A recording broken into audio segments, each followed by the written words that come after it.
सरकारी नोकरी नाही मग कायदे कसले? तू खाजगी नोकरीत काम करतोस मग कामगार कायदे तुझ्यासाठी नाहीत. म्हणजे काय सरकारी कर्मचारी माणूस आणि तू वाट पाहणारा प्राणी आहेस का? हे रील सेव्ह करा, आपल्या चॅनलला सबस्क्राईब करा, कारण कायदे हुद्द्यावर नाही कामावर लागू.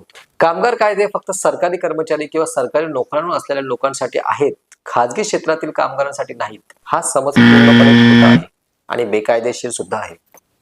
कामगार कायदे कोणत्याही क्षेत्रात काम करणाऱ्या कामगारांसाठी आहेत. तो सरकारी असो, खाजगी असो, कारखाना असो किंवा दुकान असो.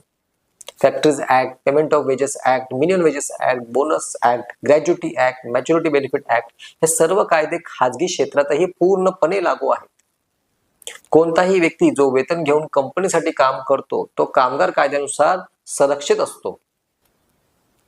कामगार हे फक्त सरकारी हुद्द्यावर ठरत नाहीत, काम करणाऱ्या प्रत्येक हाताला कायद्याचं संरक्षण आहे. कामगार कायदा घराघरात मोहिमेत आजच सामील व्हा. ही रील सेव्ह करा, शेअर करा आणि सर्व कामगारांना सांगा, कायदा हा सगळ्यांचा आहे, फक्त सरकारांचा नाही. धन्यवाद.